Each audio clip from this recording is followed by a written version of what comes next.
Right, there's a lot to cover today, so I'm going to start promptly. What's going to happen is, I think, since I actually gave similar lectures last year, I know that for the next few lectures we may not use up the time. So what's going to happen is I'm just going to go on today, and if I don't finish the content tonight, I'll just carry forward till next week. Okay? I think it's easiest, but I'm quite sure we'll be able to finish all the content within the 6 lectures. Okay? Last week, no, not last week. Last time, you asked me about transfer of small claims. Okay? If you check section 7 of the Small Claims Tribunal Ordinance, you'll find out that actually the Small Claims Tribunal has the power to transfer.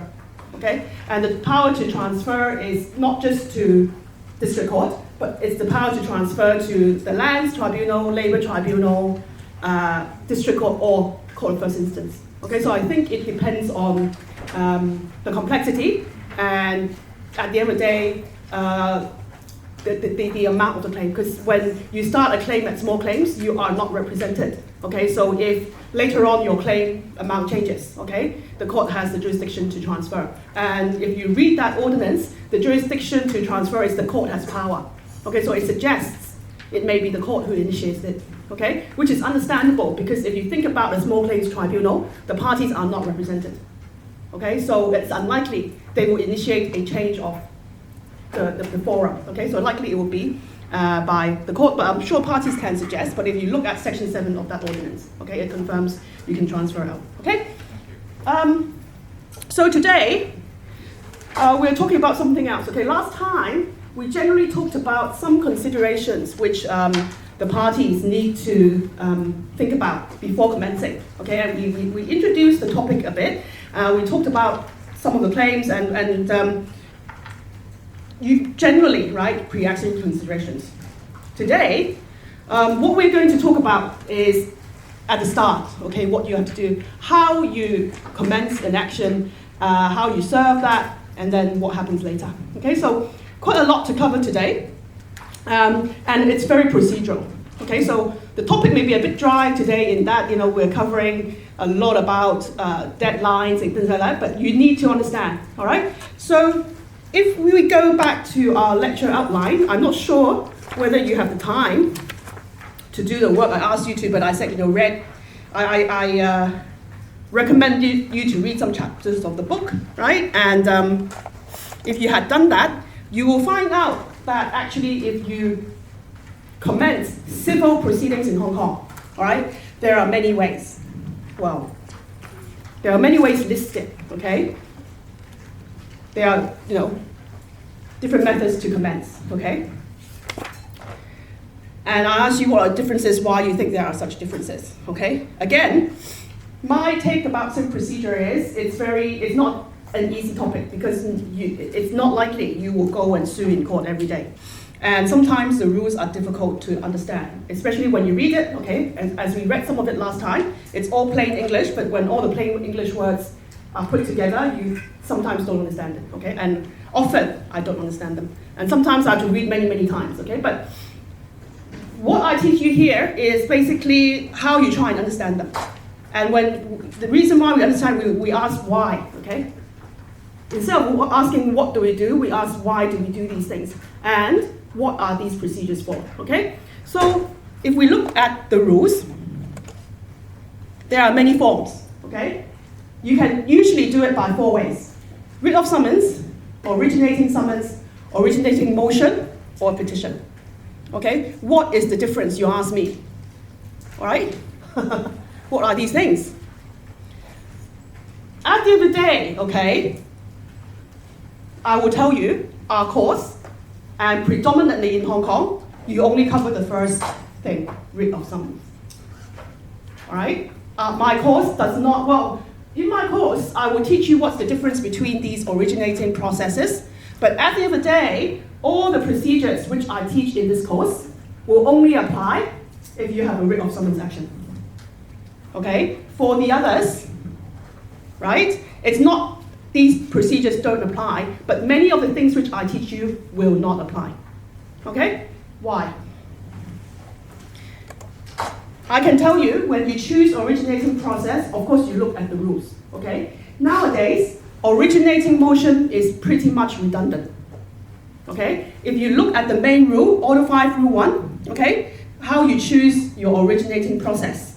Unless a statute or court rule otherwise directs, civil proceedings may be started by a writ or originating summons. Okay, so if you read Order 5 Rule 1, the rule already tells you, okay? Unless a statute or court rule says otherwise, generally, if you have civil proceedings in the court, it's by writ of summons or originating summons. So either of the first two, okay? Which means originating motion and petition will only take place where you have a specific statute or court rule which specifies you have to start by originating motion or petition, okay? So you ask me, so when do I use a petition? When do I use an originating motion? I don't have to tell you. You will know when you use it because, for example, petition is used for winding up. Okay? So when you do a winding up of a company, you go to the company's winding up ordinance and the rules. You'll find that the ordinance and the rules there will stipulate you must commence a winding up or a bankruptcy by petition. Okay, so you don't need to memorize because by the time you need to do it, you will know because if you, for example, if you want to do a bankruptcy, you check the bankruptcy ordinance which tells you you have to do it by petition. All right, so you don't really have to then memorize. Okay, a lot of the things which we do in this course will be by writ of summons. Just remember that. Okay, and then originating motion is where usually you issue a proceeding by originating motion where there's nothing much in dispute. When you go and get qualified as a solicitor in the High Court or as a barrister, you know there are proceedings. Those proceedings are by originating motions. Right? So again, very rare. Okay? The difference is between the two is, again, or as I said, originating motion pretty rare. For petition, you have to advertise. Okay, that's why some bankruptcy and winding up proceeding, you need petition because if you are trying to, for example, file for bankruptcy and you owe people a lot of money, your debtors need to, your creditors need to know that you are going bankrupt so they can come and chase the money after you. Okay, that's why for those proceedings, petition is important because you can advertise the fact that someone is going bankrupt or a company is winding up. Okay? So that deals with the last two. Now the first two, what are the differences? Okay? Writ of summons, as I say, is the most common form. All right? And then it doesn't, the rules actually don't say when you use it. Okay? But the rules say there are two choices. Okay? You use originating summons when the sole or principal question at issue is to be one of, likely of, just in relation to the construction of a document or some question or law. Okay? Or it is unlikely there is any substantial dispute of fact.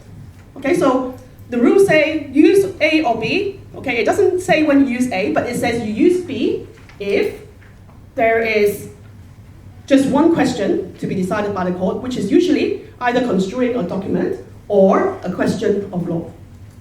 Or there are no disputes of fact. What does that mean? Means you are only asking the court to decide a very simple thing, okay, or a matter of law. For example, a section in the ordinance, right? You're asking the court to construe what that section is about. And likely, you don't have to file much evidence. You mainly just asking the court, read this ordinance, what is it about? Right? And there are no issues of fact. Okay? Issues of fact meaning, in our case study A, last time I said, I bought telephones from you and they were faulty. The batteries were faulty and I'm claiming from you an amount of money. Are there questions of fact or disputes of fact to be considered in that case? In that faulty sell and purchase, do you think?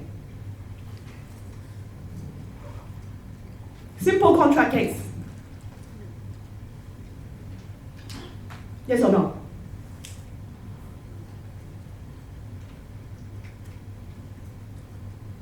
You don't know. Well, you say it depends on whether the defendant disputes, right? But if you were the plaintiff, right, you were going to issue that case, okay? You don't know whether the defendant is going to dispute, right? But if the defendant is going to dispute your case, Is there a question of fact to be decided by the court, do you think? Yes or no? Yes, right? What are the issues to be decided by the court? Is there a contract for sale, right? Did you actually sell or buy 500 phones? How much were the phones did you buy, right? Did you take delivery? Did you damage the phones when you store them in your warehouse? Were the phones actually faulty? If so, was it the batteries? If the batteries were faulty, did it cause malfunction of the phones? If so, how much did you owe? Or how much damages are you claiming? The amount you are claiming may be in dispute, right? Do you understand?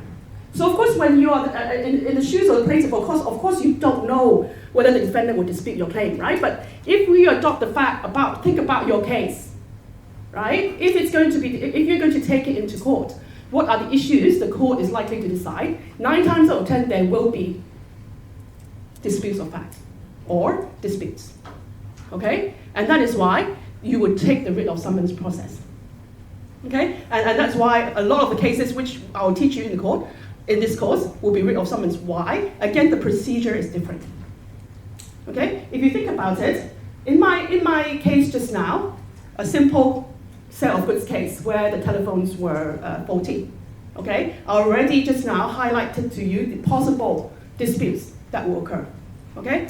We follow the writ of summons process because if we follow issuing of a claim by writ of summons, the procedures which follow will allow us to argue a claim, okay? If we follow the writ of summons procedure, later on we will learn that the first step is pleadings, the next step is discovery, the next step is exchange of expert evidence before we go to trial. Why? Because in order to determine the issues, we need to go through all those steps, okay? The pleading stage is where we, each other, disclose what our case is about, okay? I tell you what my case is about, you tell me what your defense is about, okay? Pleadings is basically stating our case, okay? We then go to discovery, where we need to exchange the documents which we rely on. So if I'm the plaintiff, I say I have a written contract, or I say I have invoices, okay, or delivery notes in relation to this order, I will disclose it in discovery and I will let you see these are the documents I rely on, okay? We will then have the witness statement stage where we will file our witness evidence, okay? Last time we explained the witness evidence stage is where our witnesses of fact will come and say, this is my case, you told me you're going to sell the phones and I prepare my witness statement. That is disclosing the facts, okay? And then we have expert evidence, right? Where the experts come and examine the batteries to say whether they're defective or not and come up with a report. And before we deal with all these, then will be the trial. This is the writ of summons procedure. Why? Because essentially there are disputes of fact, okay? When there are disputes of fact, parties need to tender evidence to prove their case.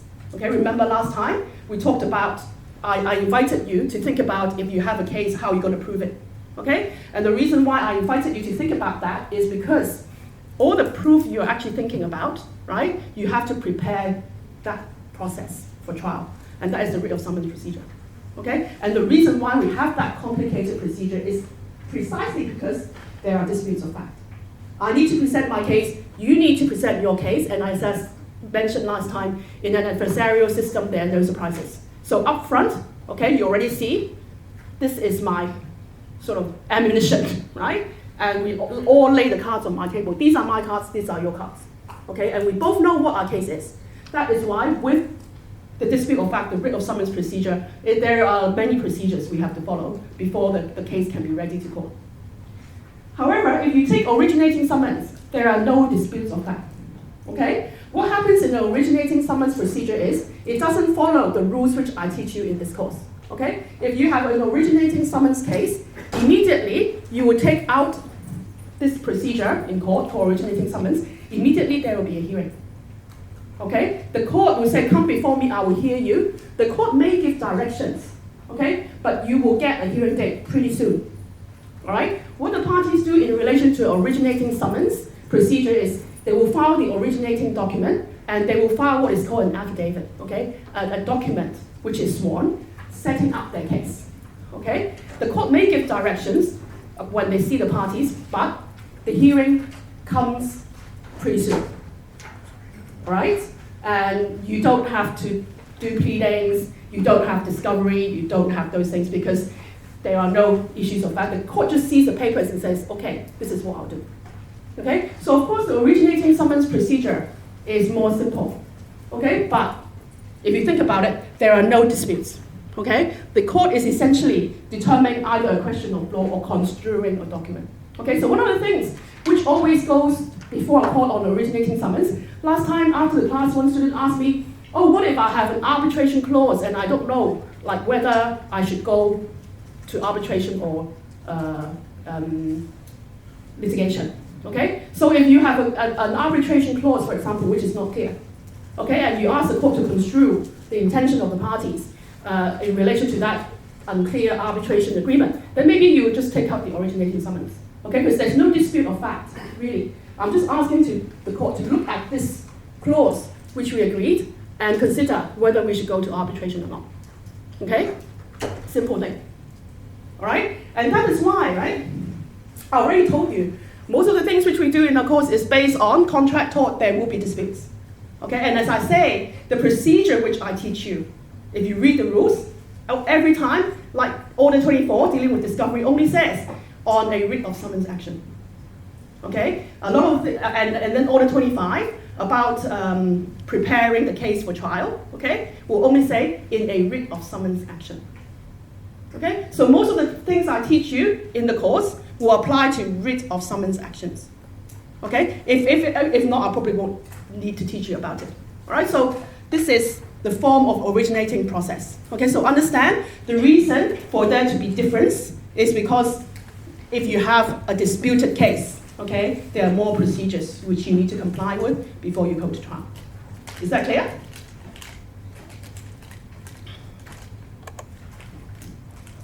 So once you issue your writ, okay, what happens with the writ is, if you want to have a feel of what it looks like, go to the High Court rules. There are forms, right? And then you can actually go to the forms and look at how it is. It's basically just a document, right, with the names of the parties, and then, this summons is issued, blah, blah, blah.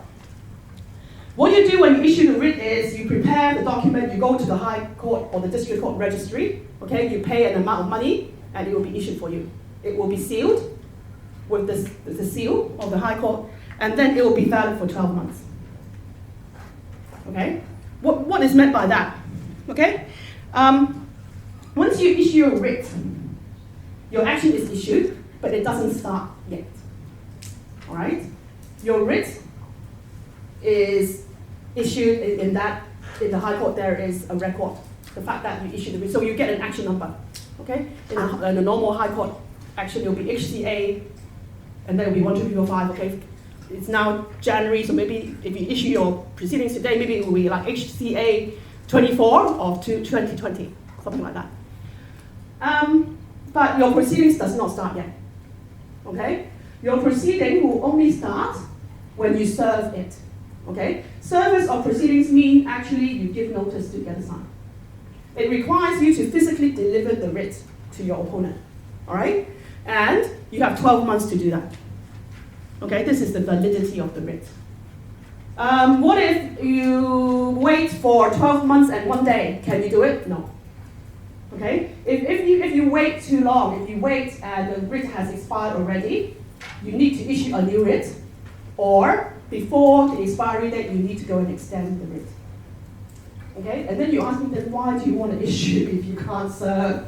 Right? Why do you issue today? If I'm contemplating issuing today, and actually I can't find the defendant, okay? Why do I issue today? Why don't I wait till I can find the defendant and then I serve him? Why? Sorry, someone said something about here who, and I can't see who it was. Because there's actually this massive light shining at me and I can't see your face at all, To protect time. Protect time, yeah. Remember last time we said there was a limitation period thing, right? The period within which you must issue proceedings, okay? So for example, I spent a long time, right, to get on with my case. Limitation period expires today. I still can't find you. I must issue today, because if I don't issue today and I issue tomorrow, my limitation period expires. I can't do it, right? So sometimes there are cases where it's quite urgent, okay? okay, in order to comply with the limitation period, I must issue, but I can't find the defendant. I still have to issue, okay? Then what I do is I have to extend and extend and extend.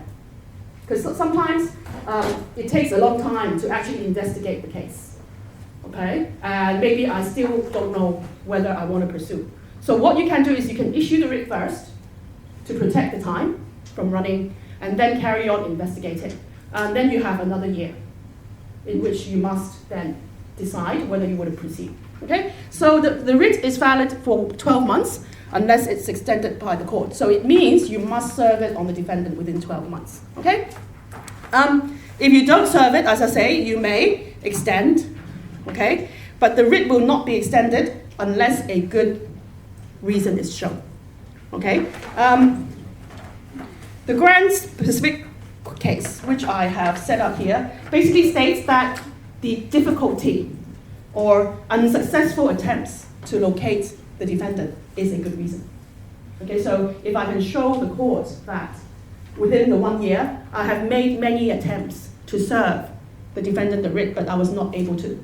Okay, either because I couldn't find him, or I couldn't, the addresses which I keep getting for him is wrong, or I try to serve it to him, but the letter always bounces back to me, saying if you serve him by registered post, and he doesn't go and collect it, or whatever. So reasonable attempts to serve, but failure of those attempts is a good reason to extend the validity of the writ. Okay? Of course, if your limitation period has not yet expired, okay, you can always choose to reissue the writ. Okay? But of course, if your limitation period has expired already, okay, you can't issue again. You have to rely on the court's discretion, right, to see whether your attempts to serve the defendant is a good attempt, and then the court will extend if you can show that.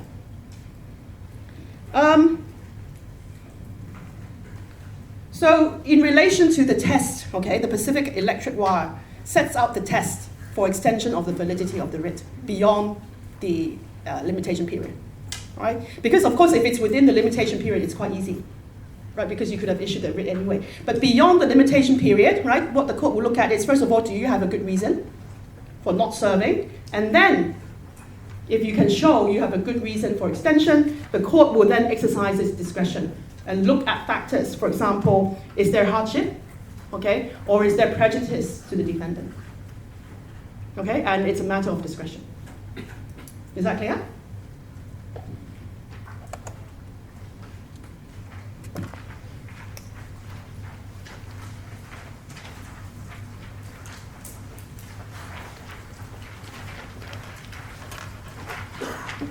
So that's about issuing the writ, okay? Then you ask me, right? What does the writ contain? Okay, the writ is just a document which tells the other side, I'm now starting an action against you. Okay? You can attach one of two things to a writ. You can actually attach a general endorsement of claim or a statement of claim. Okay? The difference is the general endorsement is a very concise nature of your claim. So for example, in my case study A, okay, the case where I bought telephones from you and they're faulty. If I enter a writ of summons and I just want to do a very quick summary of my claim and issue the writ right away, okay, I only have 1 hour, okay, I will do a quick general endorsement of claim, which will just be a separate document, and my general endorsement can be 1 paragraph, okay, which basically just states the concise statement of the nature of my claim and the remedy. Okay, all I need to say, the concise statement of the nature of my claim is, it's a contract claim for sale of telephones. Okay, and the nature of my case is for damages for breach of contract, and the remedy is damages in the sum of 4 million. Okay, say for example, I claim back the price of the goods plus my loss of profits. And it could be as simple as that. Okay? If you're the defendant, though, when you get this, it actually doesn't tell you much about my case, right? But it's allowed, okay? It could be a concise thing. So I can actually do this writ pretty quickly. So if I'm actually trying to protect time and I'm issuing my writ pretty urgently, I'll just issue my writ and I will endorse it with a general endorsement, okay? A very concise nature, okay? On the other hand, you may actually draft a very long document called a statement of claim to state what your claim is about. Okay, and we will learn about that later. But the statement of claim is generally a longer document, right? It sets out, for example, who the parties are, what the contract is about, what are the terms of the contract, where is the breach. Okay, so your statement of claim, instead of being a concise statement, okay, it is a very long document setting out all the ingredients and facts which you are relying on in your case. Okay, so you ask me, what's the difference? Okay, the difference is, eventually in your pleading, you must prepare a statement of claim. So if you start off with a general endorsement, sooner or later you have to file a statement of claim anyway. Right? So if you are quite serious and you want to get on with your claim anyway, you will pick and you have time, you will probably at the outset already file the statement of claim because you know you want to pursue anyway. Okay? But of course, if you are running out of time and you want to prepare something quickly, the general endorsement will do. Right? As to whether you prepare a general endorsement or a statement of claim, a lot of the times depends on your practice and what you feel. Okay? For me, sometimes I want to start action, but I know the defendant is not serious. It's unlikely he will come and answer the proceedings. And there are ways in which I can actually get quick judgment. Okay? And I don't want to spend too much cost. I can actually just do a general endorsement of claim. And because what happens is, if I serve the defendant and he doesn't answer my proceedings, I get what is called default judgment pretty quickly. Okay? And if I'm actually envisaging that the defendant, after I serve him with the proceedings, is not going to answer it anyway, and I want to be quite quick to get some quick judgment, I may just do a general endorsement of claim because I can't be bothered to spend money to ask my solicitor to draft a long statement of claim. Okay? But if I envisage both parties are going to be quite serious about the action and they're going to dispute, and I need to do the statement of claim anyway, I might as well just draft the statement of claim. Is that clear? So essentially, the general endorsement and the statement of claim is a note of what the plaintiff's claim is about. Okay? The general endorsement is a shorter thing, and the statement of claim is the longer version. You eventually need to file the statement of claim anyway. Okay, so consideration as to whether you do a general endorsement or statement of claim really depends on like how busy are you, how much time your client is willing to spend. Do you want to buy some time and do the general endorsement first and then the statement of claim, or you want to get on with the action pretty quickly, you just straight on do the statement of claim, or you envisage the defendant is going to answer your case or not. So there are many considerations, okay? But generally there are two documents, all right? Now, in relation to the general endorsement of claim, the point I want to emphasize is, if you read the rule, okay, Order 6 Rule 2 says, the general endorsement of claim is a concise statement of the nature of the claim made or the relief or remedy claim, all right? And if you read Order 6 Rule 2, it tends to suggest that your general endorsement of claim only needs either a concise statement of the nature of claim, so you only need that, okay, it's a contractual claim for damages, or the remedy, right? Because it's or, right? And if you read the rule on itself, and you answer my exam question, you'll be wrong, because as I said earlier, the other day, you can't just read the rule, right? You must read the cases which interpret the rules. Actually, if you read the rules actually say, in relation to this rule, the or should be read as and. All right? And you don't know that because general rules of statutory interpretation tells us or means either one, right? And it's against our English construction. Okay, that's why you must also, when you are construing the rules, don't read the rules on itself. Read the commentary in relation to the cases, which actually tell you, if you read properly everything, in this case, the rule or means and. So it means that in relation to your general endorsement, you must put a concise statement of the nature of the claim made and, okay, the relief or remedy requirement, right? I don't like to change the rule because that's what the rule reads, all right? So you read the rule subject to the case, all right? The reason why I didn't change that because when I teach, I normally like to show you the primary legislation and what it says, right? And you have to construe it by reading the cases, okay? I won't amend the rule because that's not what the rule says. Your writ should also contain, if it's for a payment of money only, an endorsement with a statement that defendant may make an admission according with Order 13A when he serves the defense. So your writ should contain a statement of claim or a general endorsement, and if it's for remedy, for payment of money, also a statement that the defendant may admit the claim according to Order 13A. All right, and we'll talk about Order 13A later, but it concerns the defendant coming and just to admit the amount owed. And your writ must contain a statement like that. Yeah. So there are two, or relief or remedy, And or which or is the and refer to? made, the one after made. Okay. Because it's relief or remedy, right? One quick question. If you include the statement of claim in the writ, can you revise it at a later stage? Yes. We will deal with amendment later, but yes, you can. Okay? Because relief or remedy can be read alternative, okay? It's whether you put the concise nature and the relief or remedy. Okay, any other questions? Now, of course, one consideration when you issue a writ is who are going to be the parties. Okay? The plaintiff, of course, is the person who makes the claim, and the defendant is the one who defends it. Okay?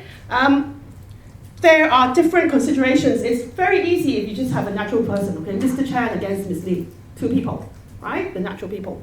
But last time we also talked about disability. Okay, so the rules require if you have a natural person, if the person is under disability. Okay, for example, he is a minor, or he is mentally incapacitated. Okay, he must make his claim by a next friend.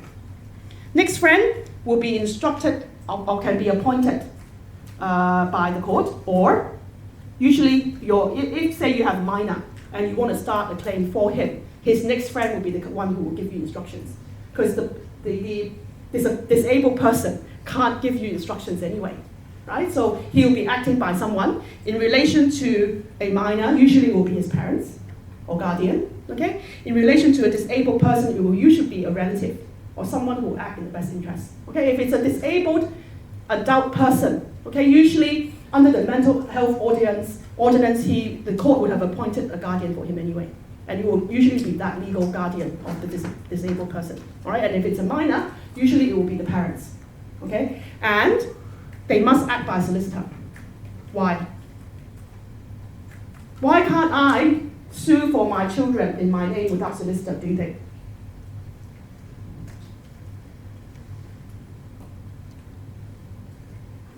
Be a conflict of interest. That may be, and the court may want to protect that, right?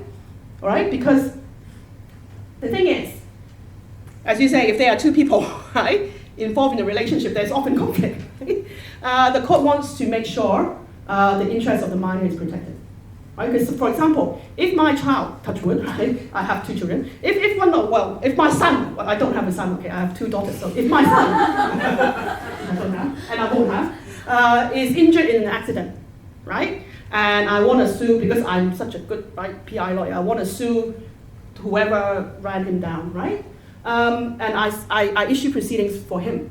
I may have other interests, okay? I may want to settle the proceeding quickly because I don't know, I don't have time, right? I'm a busy person, okay? And when the defendant comes and says, okay, I'll offer you 1 million, I may be happy, okay, I will just take it and I will just deal away with the proceedings. But actually, there's no one there to protect my son, because maybe he's entitled to more or less, but there is no one there apart from me to make sure his interests are protected. Okay, so in cases where there is a person under disability, all right, the court will not allow the next friend or the guardian ad litem to act unless you have a solicitor who will be there to ensure the best interest of the client is protected. Right? If I'm a solicitor and I have a minor who is my client, okay, of course my fiduciary duty is to the client, which is the true child, okay, to protect his best interests. Okay? And then if you defend, you must defend by guardian ad litem. Again, it will be the guardian or the parents of the disabled person. Again, you must do it by solicitor. Alright? A sole proprietor. A sole proprietor is relatively easy because it's just a natural person who is in business, in trading, and you just sue the person. Okay? Nowadays, I think there are less and less sole proprietors because even if you're a one-man business, you can incorporate, right? And you've done company and corporate association, right? Business association, and of course the beauty of incorporating is you get limited liability, right? So I think even nowadays, even if you have one-man band, the tendency is you incorporate anyway, okay? But there are sole proprietors around, right? Sole proprietor is just the person who is trading without incorporating himself, okay? So he remains the one liable. A partnership is slightly more complicated because you have people trading in partnership, okay? Natural people partnering together in a business, right? And Order 81 Rule 1 says, subject to the provisions of any written law, two or more persons claiming to be entitled or alleged to be liable as partners, they can be sued or sue in the name of the firm of which they are partners of the action accrued. So if you have a partnership, okay, what this rule says, you either sue or be sued in the partnership name, or you can sue in the individual partners, as individual partners.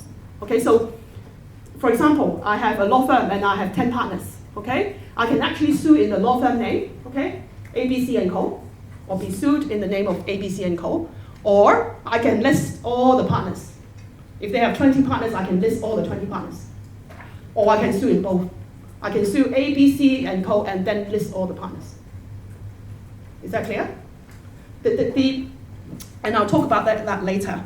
The difference, of course, is enforcement. Right? If you think about it, if you name the partnership name, you may be able to enforce against the partnership property.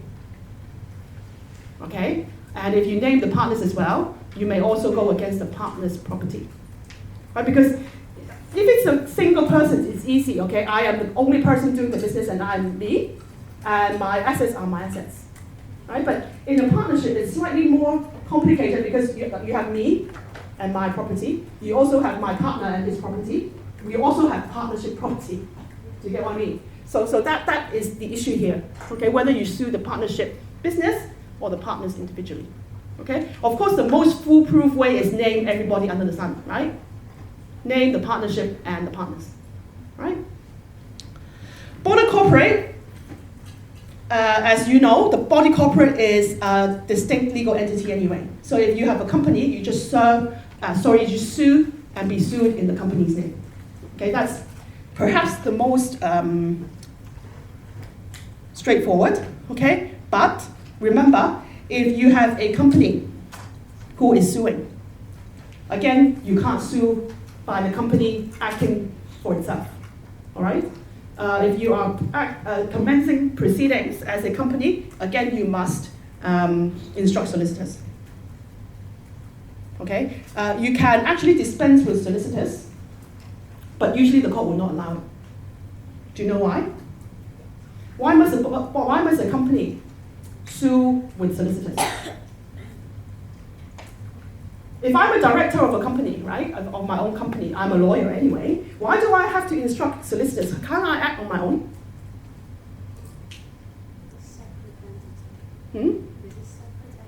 But I can, but I mean, the company has to always act by a director, right? There won't be conflict of interest because I will act in the one person. No? No, it's not easy to lift the veil. You won't lift the veil. It's not about lifting the veil, but think about it. Usually, if I'm the company, what would prevent me from instructing my own solicitor? Why would I not? Apart from that, I'm a solicitor. But for example, if I'm not a solicitor, okay, the rules require me I must appoint a solicitor. Usually, why would you not appoint one? Because you have no money, right? So it's actually a policy reason, right? The courts actually say if you have no money to instruct your solicitor and you start a claim, it means that your opponent, if they win against you, will have no money to recover against you.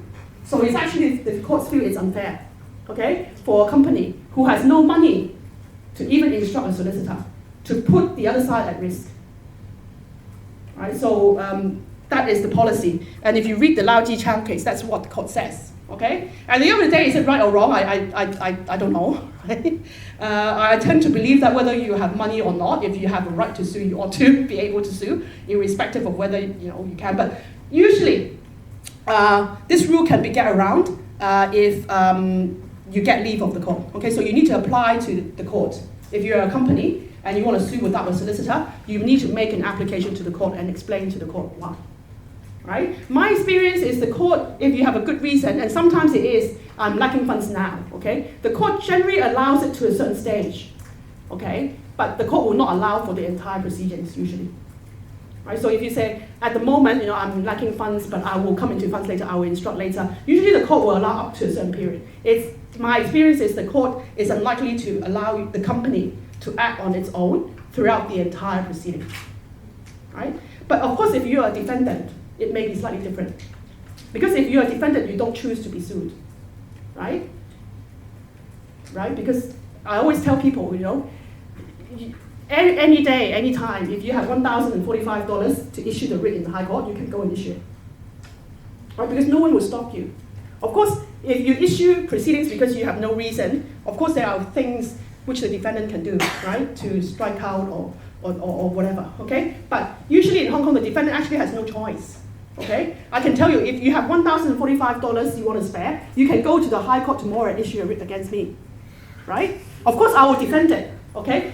But as a defendant, we have no choice, right? So if you're a defendant and you want to defend the proceedings as a company yourself, I think the court has more sympathy to allow you to do it on your own, okay? But it's different if you're a plaintiff, all right?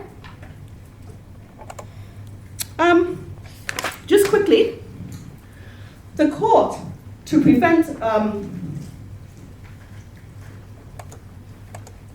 multiplicity of, I don't know why my PowerPoints come up that way, that they are different.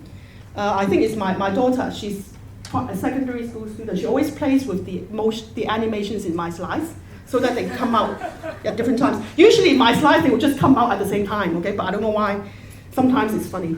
Because you know that they are more high tech, right? They will do funny things for me. Anyway, to avoid multiplicity of actions, right? If by the court's discretion or upon application of parties, 2 or more people may be joined together in one action, okay?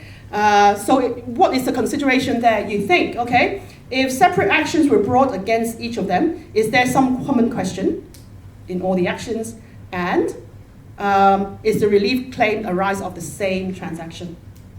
Right, so if you have these features, okay, for example, me and you, I go back to my same telephone case, okay? Maybe we trade often, okay, and there are a few invoices under which I have claims against you or you have claims against me. We can actually join all those transactions together, okay, and sue in one case, so that we don't have to go back to the court forever and ever. So all those issues can be decided at the same time. So the issue, when you are issuing proceedings, whether you join all the actions together, is if separate actions were brought against them, is there some common question or fact? And does it arise out of the same transaction? Okay, if so, you can join them together. Note Order 15 Rule 4.3 in respect of defendants who are jointly but not severally liable. So if you have a case where the defendants jointly are liable for one thing, but not severally. Okay? So for example, if I have a loan, okay, and I loan it to the partnership, each partner has a separate liability under the loan, but not the whole loan. Okay? So I lend 10 million to you, and under the loan agreement, each partner will be responsible for 1 million, and there are 10 partners.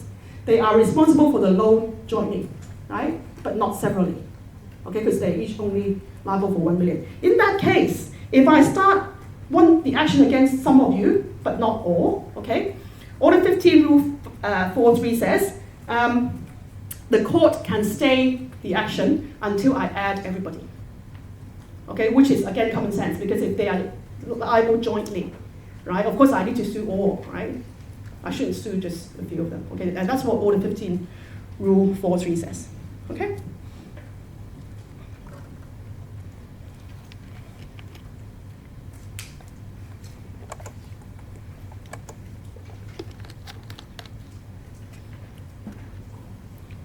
Again, to avoid multiplicity of actions, causes of action may also be joined. Okay? If the plaintiff claims the defendant is liable to him in the same capacity, okay? Or in relation to the administration of the estate in a different capacity, but in relation to the same estate, or with the leave of court. Okay, so again, different causes of action. If you have the same parties in the same capacity, you can join together. Okay, so it could be different transactions, but if it could be a different capacity if it's an estate, okay, and you're claiming the executor or whatever has a different, so the executor can be a beneficiary of the estate, right? So it's a different capacity, but if it's the same estate, right, you can sue or with the leave of the court. Right, so in relation to parties, right, you look at whether it's the same transaction, and then if it's cause of action, you look at the parties. If the capacities of the parties are the same, you can join the causes of action together. Okay, because sometimes in one action, there can be many causes of action. Okay, in my telephone case, actually, I say I sue in contract, right? But if you think about it, I can also sue in tort. Because if you are supplying to meet defective goods, there is also a negligence claim against you. And of course, I can join those two causes of action together. Okay, it's the same transaction, but the court will allow me to plead more than one causes of action. Okay, and if I have many transactions and there are many causes of action, I can do it in one case. All right?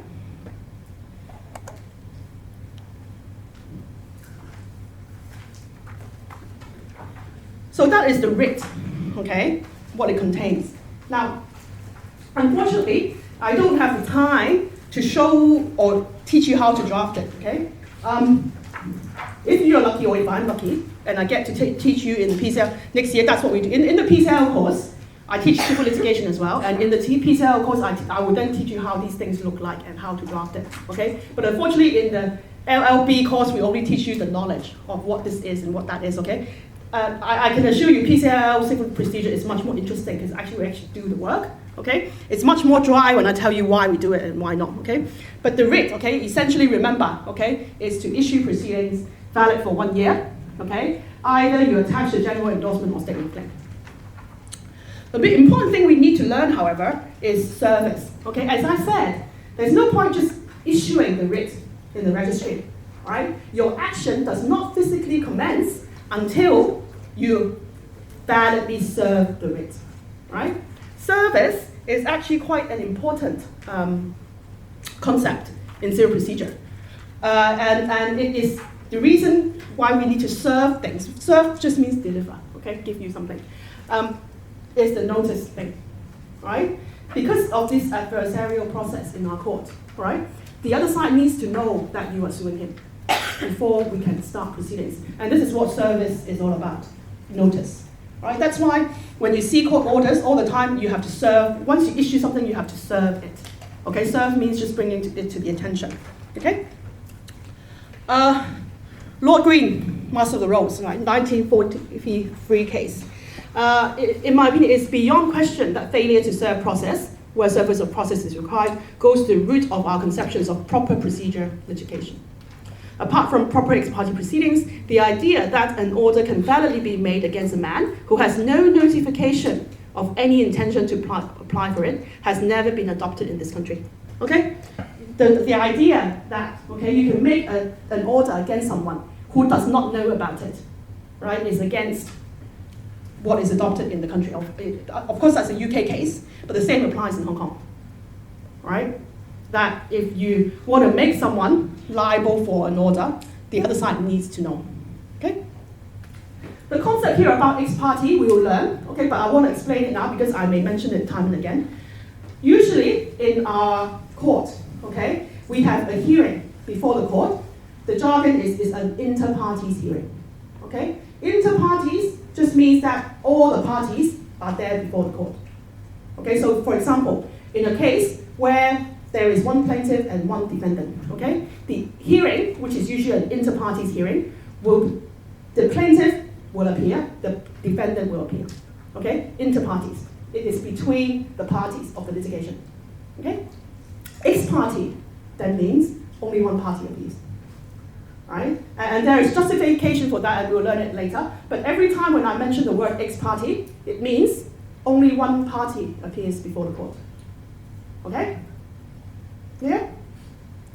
That's the difficulty of civil litigation because there's so much jargon, right? And if you don't understand, just ask, because I've been practicing civil litigation for now 20-something years. Okay, so sometimes when I mention these, it just comes out of me because I just know it, okay? But if I mention something you don't know, just raise up your hand and ask me, okay? Remember, ex parte means just one party appears before the court.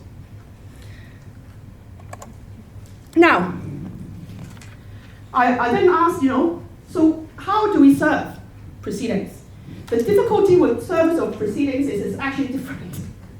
Service is different depending on what person you have, okay? So if I ask you in case study A, okay, if A commences action against B, how do you serve? Actually, you will ask me then what is B, right? Because if B is a natural person, it's different. If it's a company, it's different. If it's partnership, it's different, okay? The question I asked, actually perhaps the first question I should ask is, in case study A, if A commences proceedings against B, what is the originating process? I told you, I think, earlier. Actual service.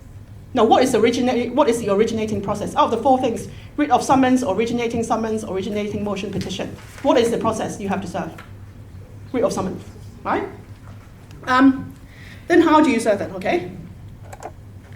Now, Order 10 governs service of originating processes within the jurisdiction.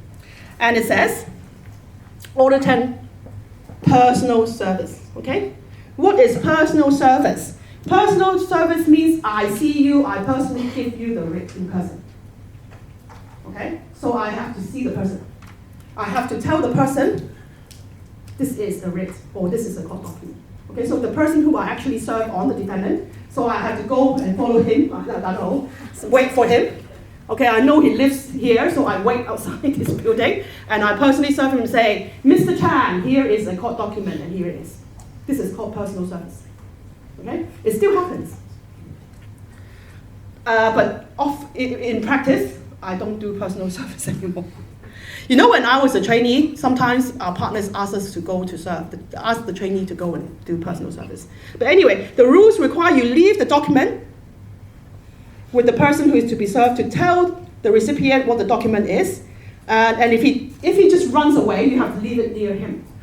Okay, so literally you can just, Mr. Chan, here's a court document, and then leave it with him, and he may not take it, but it would be served. Very dramatic, right? What happens with divorce petition? It happens with divorce. Yeah, it happens, right, with divorce, and it happens many times. It really happens. And sometimes if there is, and also there are some debtors, they know they owe a lot of money, and they see someone lingering out the building, they just run away.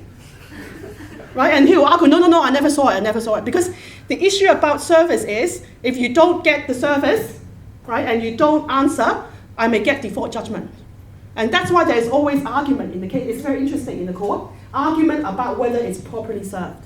Because think about it, if I leave it with you and then you run away, okay, I will argue, I told you what it is, I left it with you, but you ran away. So you actually had notice, but you chose not to take it, but you knew.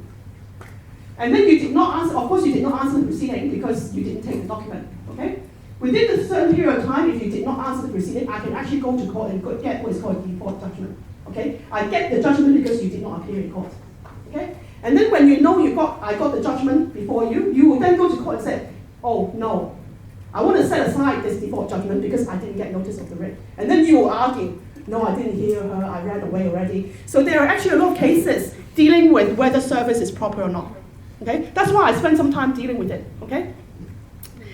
Because guess what? Every time I tell you there's interesting questions, okay? Of course it will be examinable, very examinable topic, right? Because usually I examine on topics which are interesting, right? Where there is argument or where you can apply and think about the case, okay? But there are many cases all the time about whether a document is properly served or not, okay? So that is personal service, right?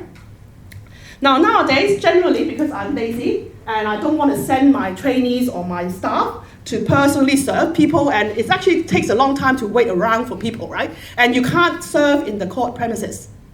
Okay, sometimes when I instruct private investigators, I'll say, say it's a traffic accident, right? And I know the guy is done for careless driving, and I also sue him for civil damages. Usually I tell the investigator, he is going to court tomorrow because he has this dangerous driving charge, right? And I will, maybe for some reason I want my private investigator to follow him to find his address or whatever. He can't serve the document within the vicinity of the court. Okay, so he must have left the court building before they can serve it on him. Okay? But these things take a lot of time, right? So there are other ways. Right? So Order 10, Rule 1.2 says, if the defendant is within the jurisdiction, you can also serve by, okay? So instead of personally serving the writ on him, you can send by registered post to the last known address, usual or last known address. Okay? So this is handy. If I know where he lives or where his last known address is, I just send by registered post. Okay? Or if you know his address, you can insert to the letterbox in a sealed envelope addressed to him. Okay? I usually use this method. I tell my messenger to go and serve it in the letterbox. Because it's the easiest. Because if it's registered post, then you have to wait, maybe, because registered post, they have to sign for it, and then you have to check the post office, did they sign, did they deliver, maybe they didn't. You have to wait a long time. Personally, I think this is the easiest way, insertion through the letterbox. And you can do it. Now, the issue then is, right, later on we need to calculate dates, okay?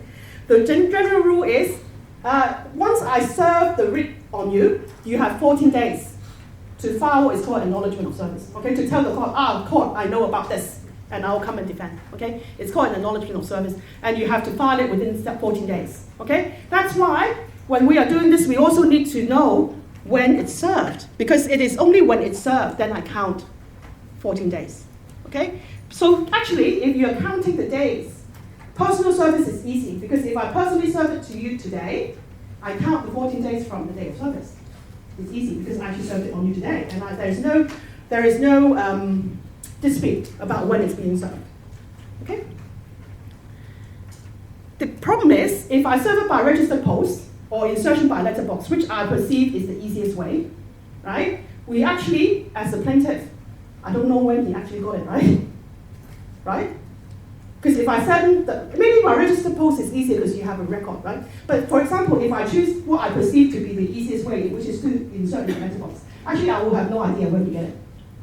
Because you may never ever open your letterbox, right? Right? Think about it. Service is what? So you know about the proceedings. Okay? That's why with personal service, it's easier for us to figure out when you know, because I'm supposed to see you, serve it on you, and tell you there's a court document. So I can satisfy myself that actually you have noticed, because I physically told you, right? With registered post and insertion through letterbox, actually I have no clue whether you know about the proceedings or not. I just did my thing and I sent it to you. Right? And also, the date of when you have notice of the proceedings is totally unclear. Right? So actually the rules will say, if you served it by registered post or by insertion through letterbox, the date of service, unless contrary is shown, is deemed to be on the 7th day. Okay? But you ignore Order 3, Rule 2.5. Order 3, Rule 2.5, I actually went through with you in the last slide last time. Remember in the last slide last time, I went through quite very quickly, I said if it's 7 days, you don't count the Sunday and the public holiday and the typhoon number 8 and that rains off. Remember that rule? This rule ignores that rule, okay? Which means you do count the Sunday and the... Do you get what I mean? Okay? So if you are counting the 7 days under Order 10, Rule 5, so Order 10, Rule 1.3, you count the Sunday and the public holiday and the whatever. Okay? You ignore the rule. Okay? That's why civil litigation is interesting, because there are so many rules, and then so many exceptions, and then so many exceptions to the exception, right? Okay, so if I serve the writ, if I post the writ to you by registered post today, okay, you will deem to have received it on the 7th day, meaning we count from tomorrow, okay? Today is the 10th, right? Is it 10th? 9th, sorry. I wish it was the 10th because it's Friday, right? So today is the 9th, I count 7 days from tomorrow, remember it was from tomorrow, so from 10, 11, 12, 13, 14, 15, 16, 16th deemed service date. Okay? And then, if I serve by insertion through letterbox or registered post, I must file an affidavit to prove I served it. Okay? The affidavit is just the person who served it will file an affidavit, so they will write down when I served it and swear you did that, and then file the document in court. And then in the opinion of whoever served it, the copy of the writ will have come to the knowledge within 7 days. Okay? And then in case if you served it by post, the writ was not returned to you. Right? So basically, if you do it by registered post or by insertion of the letterbox, you wait the 7 days, okay? And then you file an affidavit saying, this is what I did, I waited, there was no return. Okay? Because the court will then know, oh, okay, you served it properly. Right? Now, going back to my box there, though, it says, it will be deemed to be the same day unless the contrary is shown.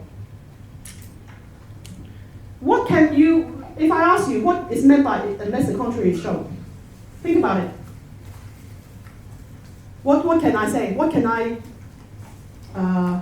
or what fact can I use to show the contrary? Usually, if you serve by registered post, how many days will the letter get to you? You know? In Hong Kong, it's pretty quick, right? 1 to 2 days, right? So if you are the defendant, you will be the one who received the writ, right? So if I send it to you today, actually tomorrow, the postman already goes to your building and delivers to you and you sign for receipt. You actually know you received it on the 10th, right? So actually, you can't use the deemed 7 days to calculate your acknowledgement of service. So you can't delay for 7 days because you actually know it was served on you on the 10th because you actually had actual knowledge on the 10th. Okay, so if you are the defendant, you are calculating your 14 days for acknowledgement of service. You can't count it on the 16th or 17th because actually you know you received it on the 10th. Okay, so you count from the 10th. Right, so unless the contrary is shown, usually it's the actual knowledge. The actual knowledge of the writ will trump the 7-day rule. Do you get what I mean? Right? It's explained more easier, or maybe I will complicate it, but this case is quoted all the time about service, okay? Barclays Bank of Swaziland against Han. This is a case in the UK, okay? Han is a South African man, and he spends time in the UK for 3 months. On one day, the solicitor tried to serve the writ on him and left it at the flat with the caretaker. Okay, so you can say left it by letterbox, okay, or left it in the address or the letterbox. And he told the caretaker Han will return at 3:30. Okay, so the writ was served on 3:30 at that day. However, right, Han was actually not in Hong Kong. Okay, if you look at the rules, a writ for service on a defendant within the jurisdiction may be served by registered post or letterbox. Okay? So the issue here is, actually, when the writ was served at 3:30, Han was not in the jurisdiction. Okay? He actually only arrived within the jurisdiction at 5:30 that day, later that day. Okay? At that time, he called home. And he called the caretaker and he spoke to the wife. The wife asked him to go back to get the envelope. He, knowing what the envelope is, right, flew away. So he said, actually, I'm not in the jurisdiction when the writ was served.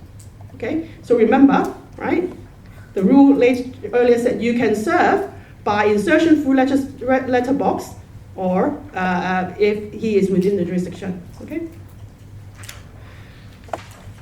The plaintiff argued the writ was one for service within the jurisdiction and not out. Okay, later on we will learn if you want to serve the writ out of the jurisdiction, then you need leave, okay? But the solicitor said, but of course this is a writ for service within the jurisdiction.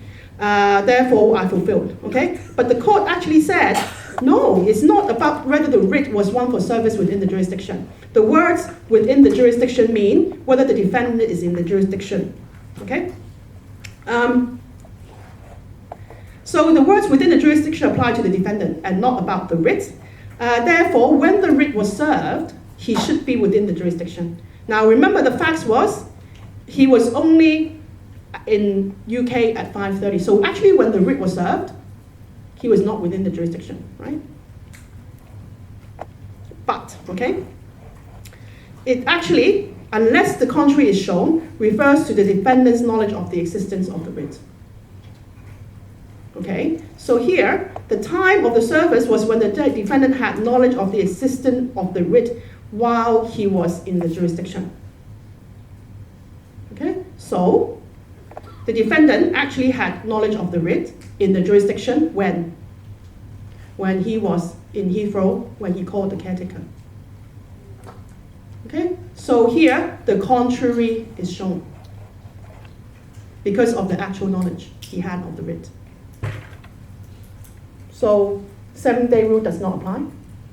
The writ was also validly served when he had knowledge. Okay, so when you are considering a case on service, okay, the essential thing is when did he have actual knowledge of the writ. Okay, that's why earlier when I said if you're the defendant, actually you can always know when you had knowledge of the writ, which will always trump the 7-day rule. Right? And the knowledge should have been acquired when you were within the jurisdiction. Okay? It will be different, I think, if he made the phone call in South Africa. Right? Then he would never be in the jurisdiction. Right? Yeah? Do you get me? So he should have called earlier. But maybe if he had called earlier, then the writ wasn't served because there's time difference. But anyway, remember, okay, actual knowledge, right, would trump the 7 days. Okay, clear?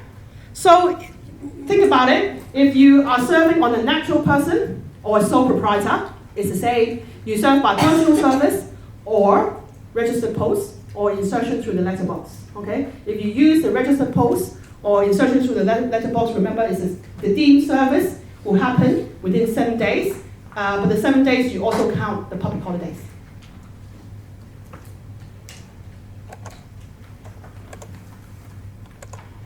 Now,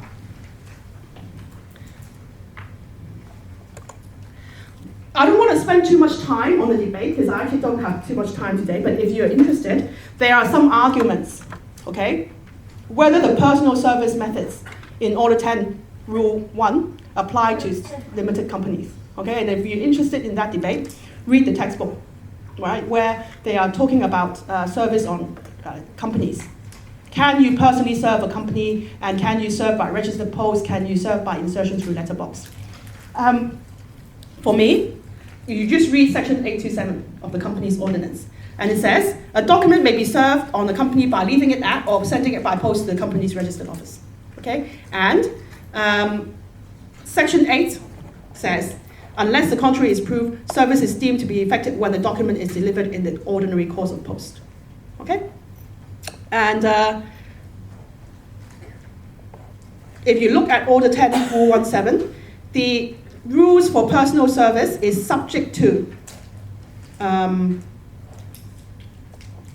other provisions. Okay, so in my opinion, I would take the conclusion, meaning that the personal service methods, okay, which is subject to any provisions of any ordinance, is always subject to 827. So when we serve on a company, okay, the primary rule we should always read is 827 of the company's ordinance. So my argument is the rules of personal service actually don't apply to companies, okay, because your personal service rules, according to Order 10, Rule 17, should always be read subject to provisions of other ordinances, rules of services, okay? And since Section 827 of the company's ordinance provide for other ways to serve the company, all right, my view is if you serve the company, you always try to serve on 827. Okay. Prior to that, there had been arguments, or maybe I can also use Order 10, Rule 1 methods. Okay, but I think Order 10, Rule 17 is quite clear that your personal service methods is subject to other provisions on service. Okay, so that's why, as I said, when I read the company's ordinance, which provides for how you serve on Hong Kong companies, I usually follow 827. Okay, as I said, if you are interested, read the cases in the textbook. Okay, but the conclusion here is, if you take my view and you serve on a company in Hong Kong, you take 827, which is serve on the company by leaving it at or sending it by post to the company's registered office. And if you serve by 827, okay, IGCO Section 8 says you serve by ordinary post. Okay, so here the rules are slightly different because if you do personal service, it's registered post, right? We earlier saw Order 10 Rule 13 says registered post, okay? But if you serve it on a company, it's slightly different. Service by ordinary course of post, right? Or if it's easier, you just leave at the company's registered address. Okay? And of course, you know how to find the company's registered address, right? How do you find it? Company search in the company's ordinance, right? You'll find the company's registered office. Yes? I have one question. Yeah. When you're talking about company and service, in case you have a registered office, but you actually in your contract have a notices. Serve otherwise. Yes. Yeah. And it very clearly gives another address. Yeah. Which one would you follow? I will follow. Actually, you can. If you have later on, I'll go through. If you have an agreement by contract to serve on another address, yes. you can also serve on the other address. But can you also do this? Yes, I will do Don't both. do that. That's my question. I mean.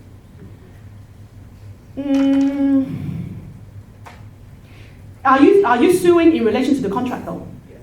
Then I would do that too. Yeah. I mean, if he doesn't do that and he just serves at the registered office. I will argue he has breached the contract. Yeah.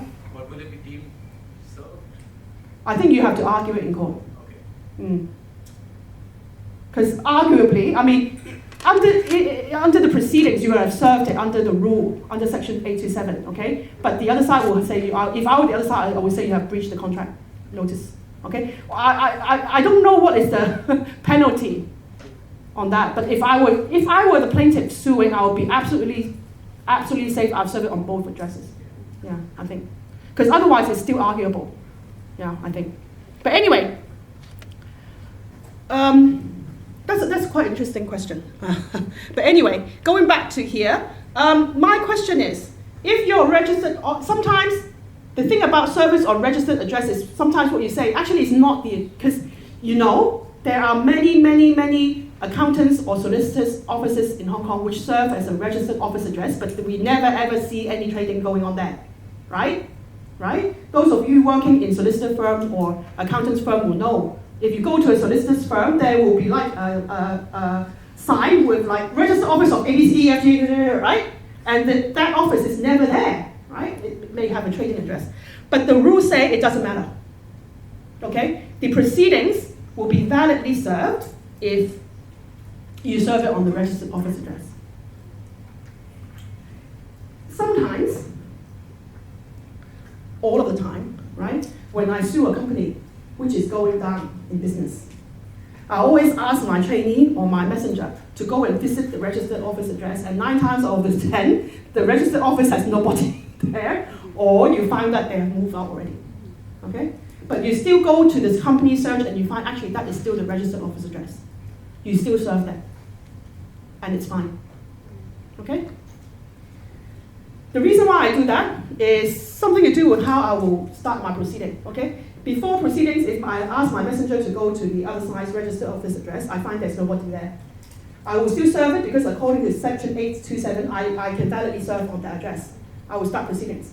I will not bother to do a statement of claim, right? Because I know in that scenario, the other side is not going to answer me because I would have served on someone who had left. So I just quickly do a general endorsement, I wait 14 days, I get default judgment. Okay? At the end of the day, though, I get the default judgment like I said last time. Do I get anything back? Nothing, right? I will send my default judgment to my client and say, congratulations, here's your judgment, but no money, right? But that is a relatively quick way to get judgment, right? Because if you think about it, actually I wouldn't have spent too much cost to get that. So it may be still worthwhile, because it's still a judgment we can enforce on. Okay, but because of the investigations I take the easiest route. And I still manage to get the judgment for my client, although it's worthless, but at least I don't spend too much cost. Okay, that's why last time, when I talked about investigations, it's quite important to do those investigations at the beginning, right? Okay, so there are also things about service on non-Hong Kong companies. Mainly, it requires you to serve on the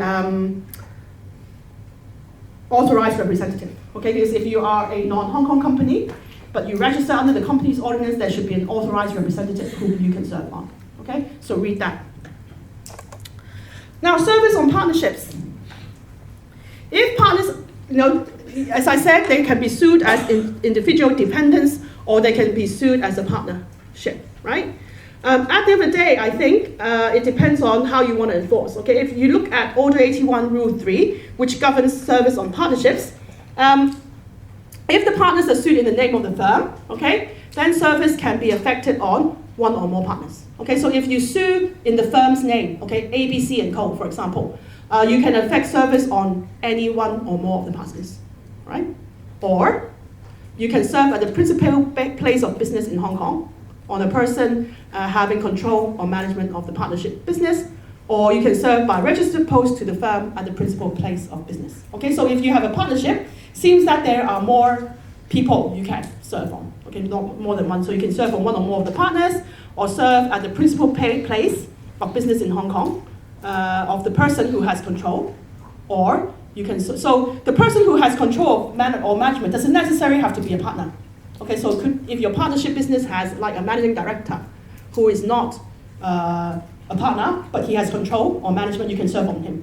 Okay, or you can serve by registered post to the firm, its principal place of business in Hong Kong. Okay, and service under this rule is deemed to be duly served on the firm, irrespective of whether any of them are out of jurisdiction. Okay, so if one or more of them are out of jurisdiction, it doesn't matter. It's deemed to be proper service on the firm. But note, okay, enforcement.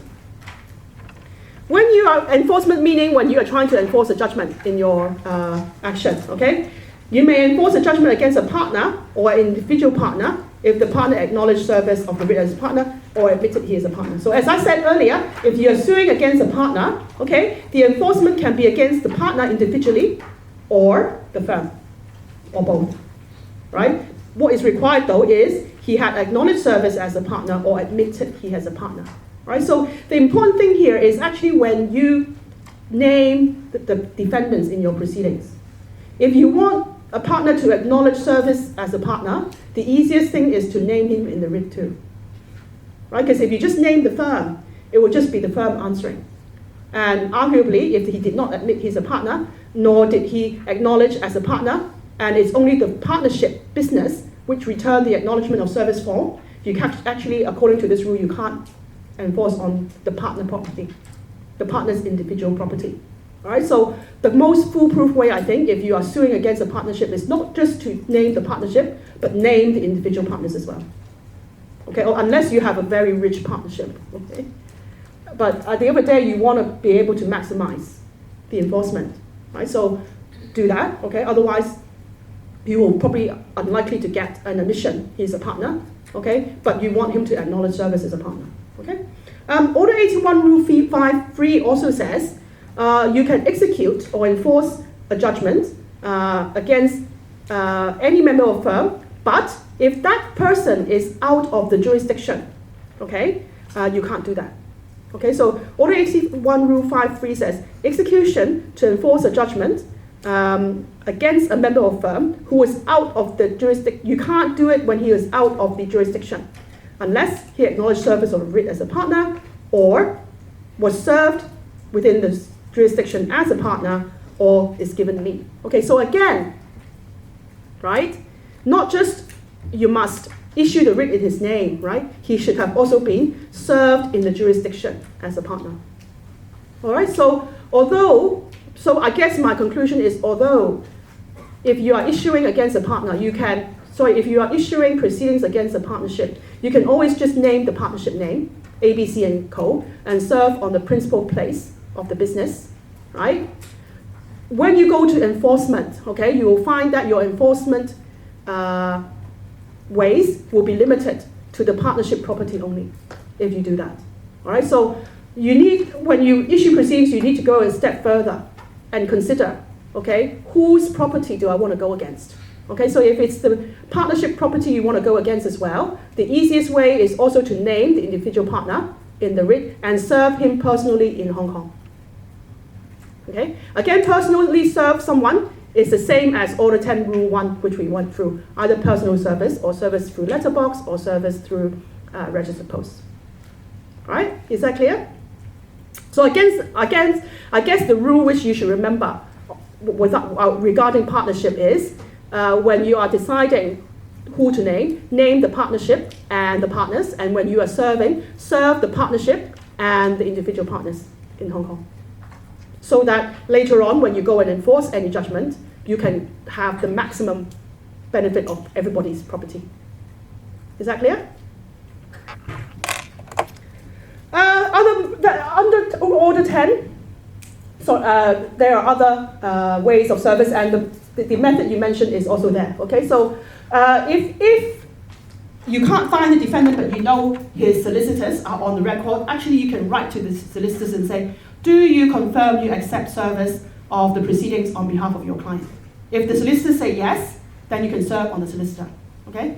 I'm the defendant, I'm always a defendant lawyer, I told you. Every time a plaintiff asks me the question, I always say no. Right? Because I would need to take instructions from my client, and then I ask my client, oh, do you give me authority to accept the writ? And the client asks me, why would you do that? Oh, because if we do that, they can serve on me, it will make their life easier, and then usually we'll say no. Usually I say no, right?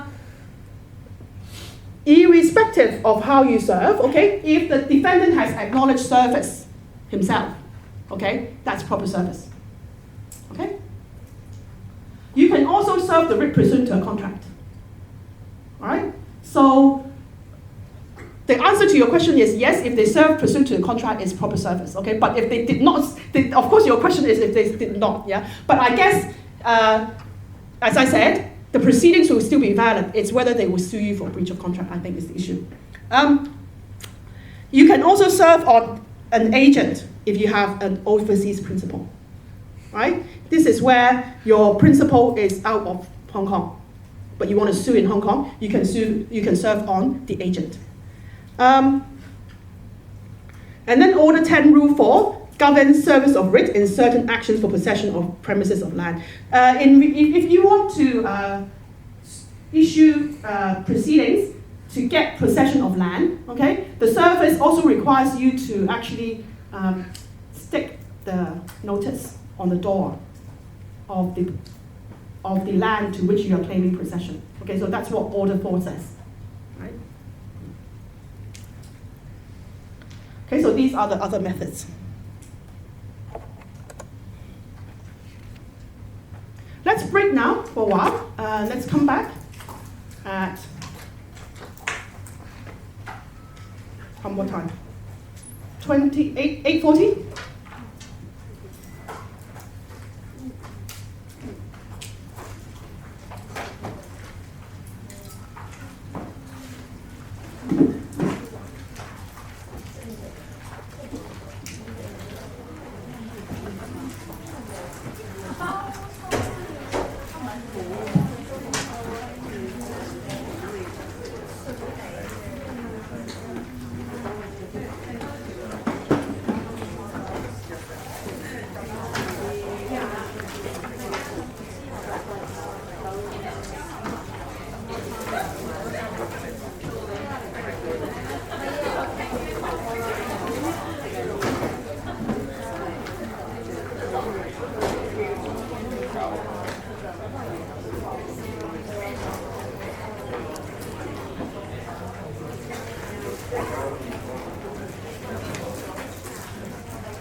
Tôi